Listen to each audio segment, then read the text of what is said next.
Should they take? Well, you look at the top guys right now that are on the board. Of course, New England, problems as far as their defense is concerned. Defensive front group, front three is where the problem area lies. We're looking now at, of course, Trent Dilfer, no question the fourth best player.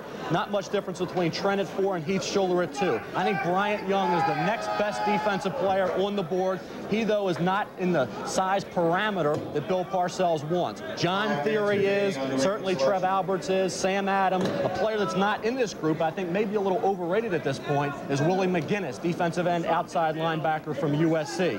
Continuing on down the line, you will find that there's a lot of players between 11 and 25 that are pretty much equal, and that's where the quality of this draft is for teams that are moving down. Less than 5 minutes left in the Patriots pick, but yet McGinnis is the name that we hear, not only with New England, but others that want to get up either to this slot or very, very close.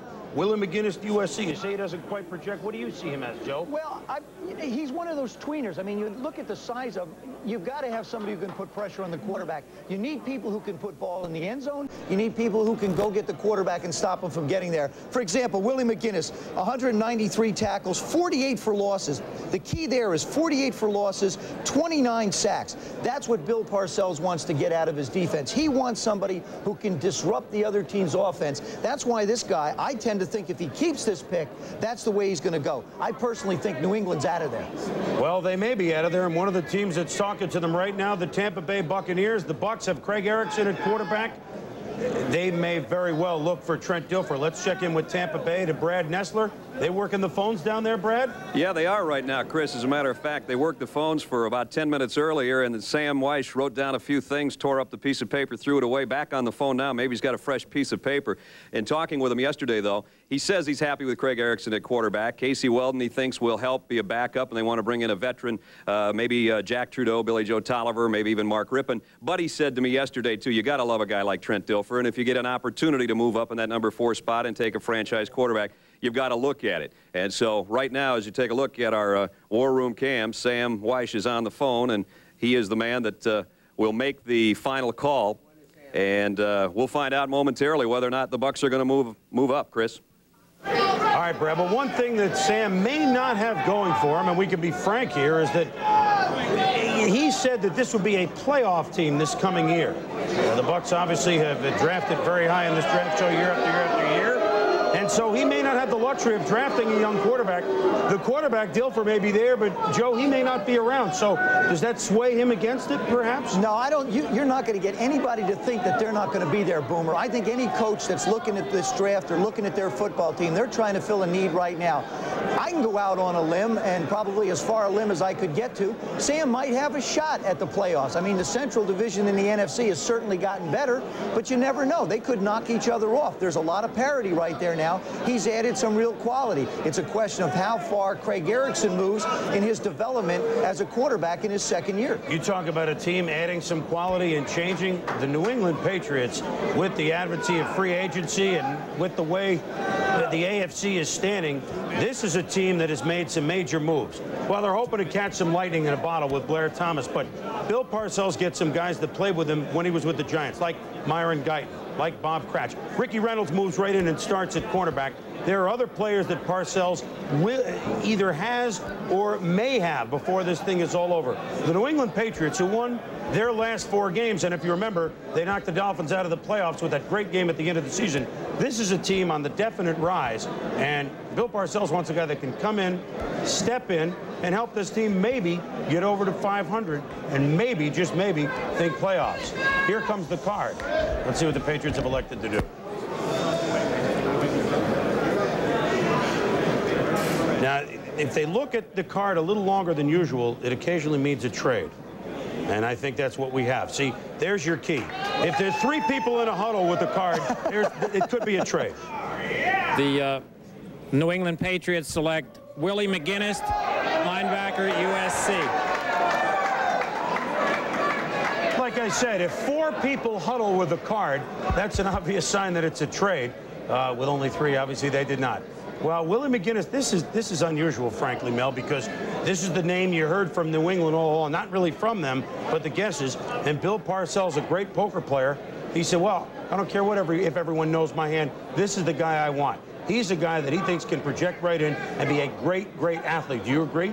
I think he has a potential, but I think this is early. I thought trading down was the best move possible, particularly when you look at McGinnis and John Theory. If you move down a couple spots, you still can get one of those two. Willie put on some weight. He got up to about 258 for workouts, was running in the 4.50 range. Did have several good games this year where he had multiple sacks, but against Aaron Taylor this year, the fine offensive lineman from Notre Dame, he was neutralized and was not a dominant regular player on a game-to-game basis. That's why I think at number 4 in the draft is a little early, and I thought trading down, you could have said okay, because at least they pick up an extra draft choice. Well, one thing that McGinnis being off the board means that the Dallas Cowboys, the word was, and we heard from Chris Myers, that they really were trying to get to perhaps the Ram slot at number 5 and get McGinnis. McGinnis is off the board. The interest isn't there. Looks like the Harper trade is gone. The Rams are now on the clock. Do they take the quarterback? Trent Dilfer, California kid, go to a California team. We'll be back.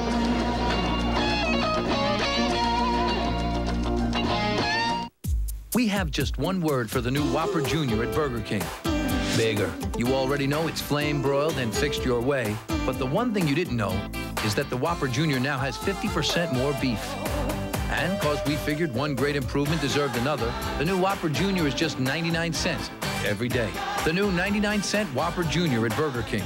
We may not be the world's #1 fast food place. Welcome to Burger King. It just tastes that way.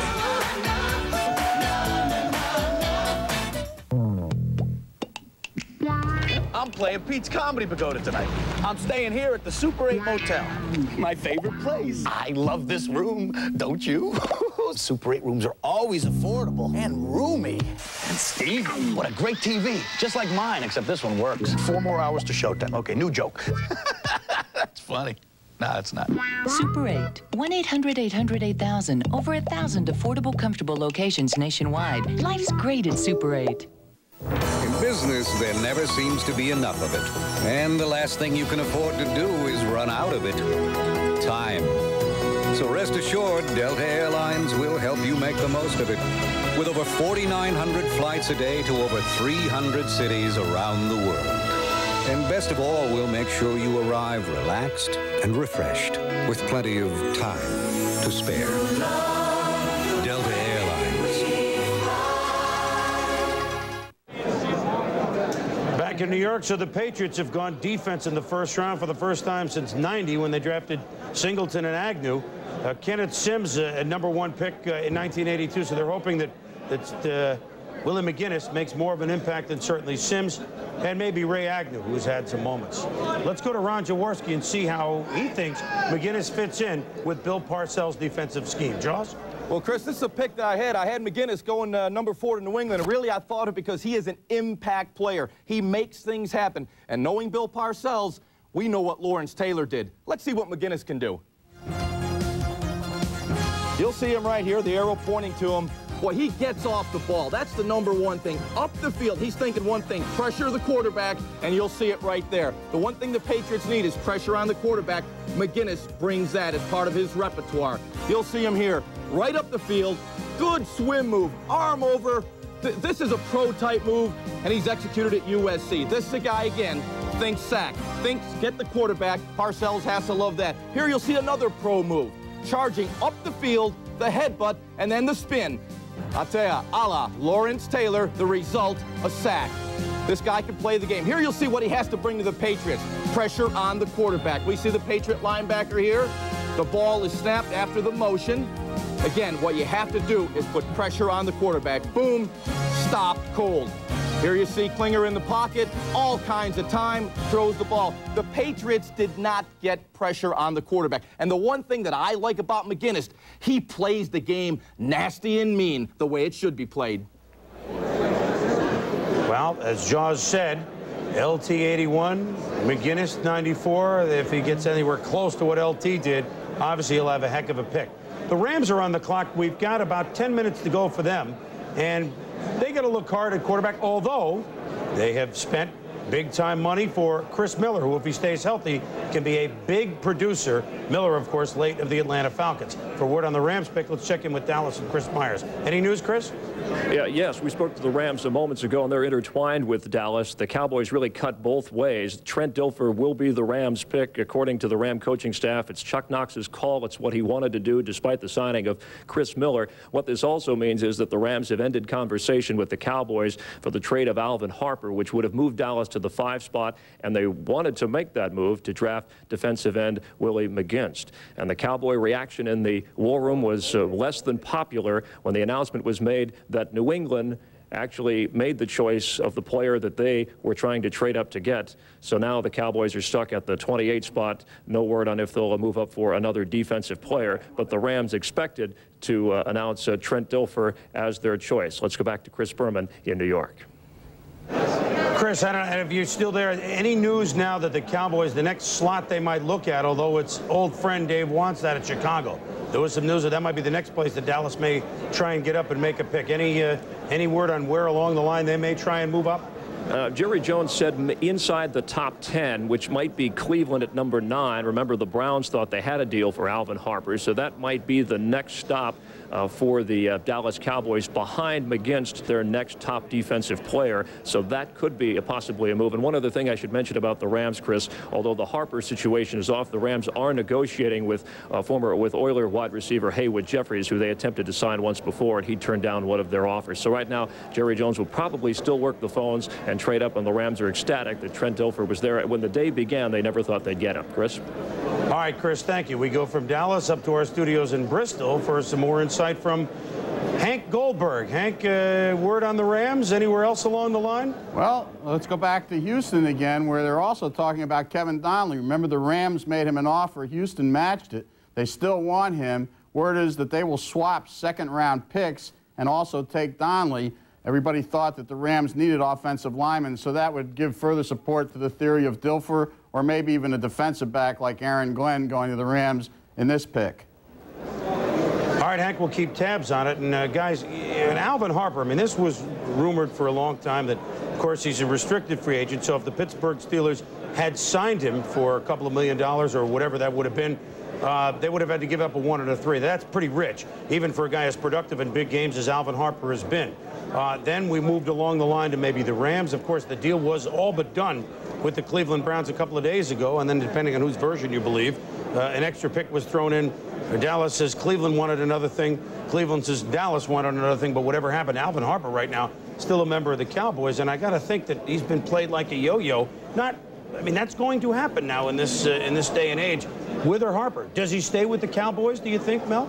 He doesn't want to. I think when you look at the Cowboys, I don't think they really cared about losing Alvin Harper. They knew if he went to Pittsburgh, they get a 1 and a 3. If he goes somewhere else, they get a high pick in the first round. Sure, they may have wanted Willie McGinest, but there are other good defensive players still on the board. I think they wanted to accommodate Harper. He didn't necessarily want to go to the Rams. He wanted to go to Cleveland. We'll see what can happen there. My point, getting back to Bill Parcells, was, you know, with the Willie McGinest pick, if you're going to take a Willie McGinest, you fell in love with that player, obviously, which is a big mistake a lot of coaches make. General managers very rarely make that mistake. Head coaches do. That's why in New York with the Giants, George Young always had the final say along with Tom Boyster. That's why Rodney Hampton was a Giant, not Darian Connor like Bill Parcells wanted. Here, I think you fall in love with Willie McGinest, you set your sights on him, you end up hearing teams may want him, so you feel like you're secure at number 4. I think moving down would have been the best move here possible for the Patriots. The Rams have 6 minutes to make their first-round pick. Then, everyone's favorite, the Tampa Bay Buccaneers. Our action, fast and furious from New York and points beyond. Curb it, will you? Airbags, seat belts, and anti-lock brakes, child safety seats, careful driving, and a set of Michelins. Hi, my name is Natalie Niesner with MCI, and this is Nancy Beard, one of our MCI customers. Nancy, why did you choose MCI? I was with AT&T, and I made the switch for the savings. It makes a big difference, and I get top-notch service. Nancy, tell us, are you saving with MCI? Yes, my total savings with MCI versus AT&T's Reach Out America comes to $100 per year. She's a thrift shopper. She told me that. She shops for bargains. I'm saving money, and I'm getting care. So give us a call.